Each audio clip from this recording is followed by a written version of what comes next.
It's Monday, October 31st, Halloween. A couple of hours ago, my husband left for his first day on a new job. I wake up late, like 10. The first thing that comes to my attention is the howling wind and rain outside.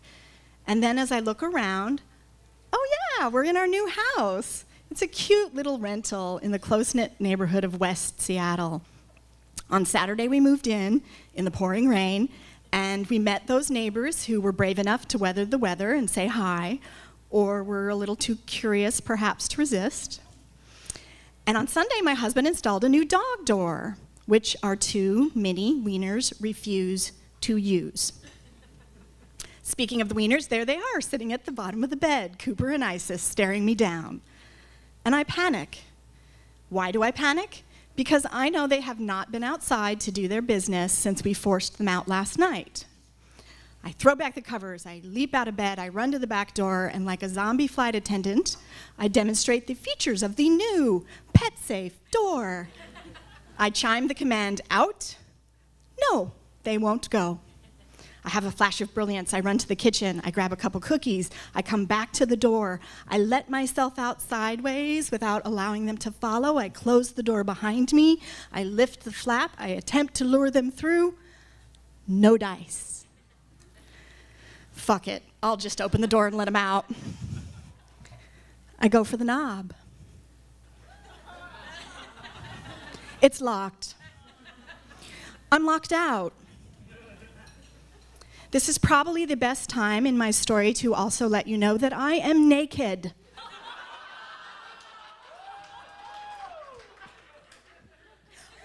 I, who prefer to sleep unencumbered by clothing, did not grab my glasses, did not put on a robe or slippers.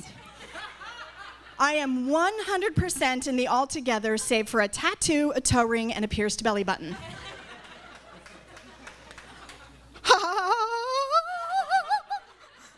As the full realization of my predicament hits me, I do this scream laugh thing that I've only ever heard of out of my mouth before when riding Space Mountain. I do a spin in the yard. Okay, high fence, very private, no one can see me. It hasn't yet occurred to me that I'm going to have to go for help. So then I do a circuit of all the doors and windows in the back, all locked. And I know, without even going to the front, that it's the same, and it's hopeless. This house is tucked up tighter than a drag queen's privates. I even try putting my arm through the Alice in Wonderland-sized dog door 2 inches off the ground to see if I can reach for the knob. Yeah, that ain't happening. I do not want to have to call my husband on his first day on the new job, but I don't know anybody else's phone number. I am going to have to go for help, still naked.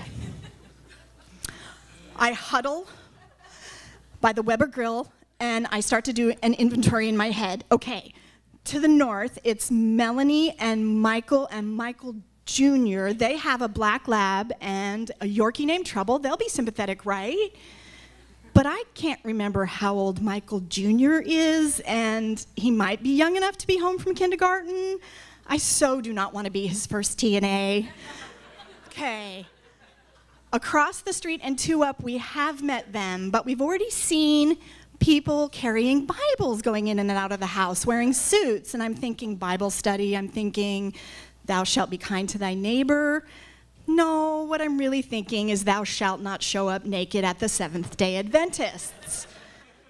Okay, next house. Yeah, ooh, big, creepy, scary guy. It totally gives me the skivvies to even think about showing up on his front porch. Hi, in my birthday suit. Plus, there's a grandmother who sits in the window there all the time, and I can totally hear her saying, "Junior, don't open that door. There's a lady with no clothes on out there."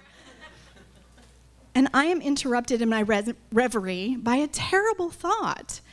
What if I don't have a choice? What if nobody's home? Unlike me, most people work for a living. And then I know where I have to go.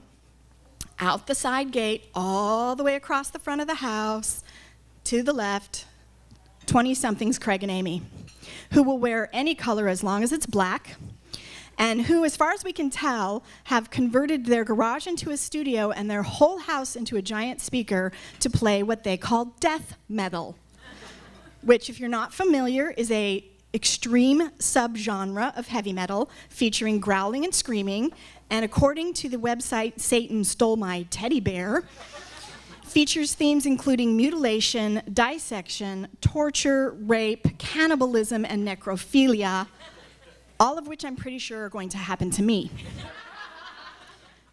I grab the nibbly bits. It's cold, remember? And I peek around the corner of the house, and that is when I see them. 2 garbage cans, old school, with removable lids. I'm going to use them as cover.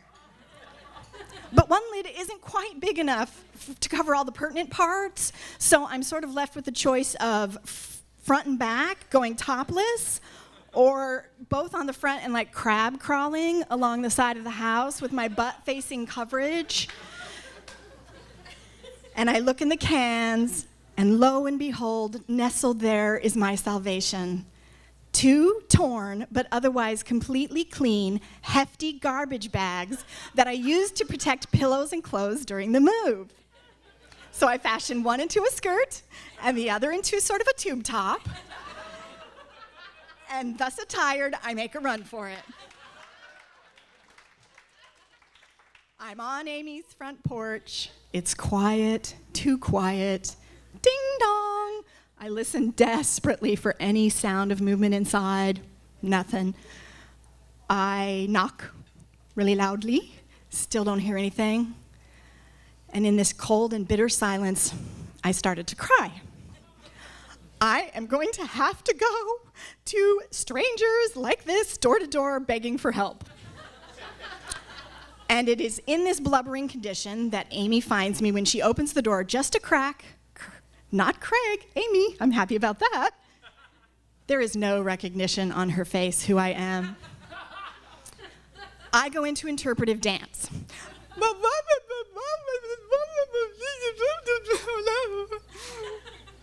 Slowly, comprehension dawns on her face, and she opens her door wide, and she lets in a mad woman in a garbage bag dress into her home. She wraps me in warm towels. She makes me hot tea. We sit there like old friends at the kitchen table chatting about our spouses and music and our landlord and work. And it's so surreal because the Robin Williams movie Awakenings is playing on the TV behind us, muted. I'll never forget that moment. You know, the one where the people are coming to life based on a drug cocktail that they're taking? Anyway, she lends me her cordless phone, and I call my husband, who has to tell the VP of production on his first day on the job, remember, that he has to be a little late for his lunch meeting so that he can go let his naked wife into the locked house. Yeah, everybody at that company looked at me a little strangely ever since. Anyway, he arrives home a half hour later on his motorcycle, and I run back to my house, this time wearing Amy's towels. And I am so grateful for my neighbors that day. I learned lessons in trust. I learned lessons in going to ask for help. I learned lessons in not stereotyping people based on their musical tastes.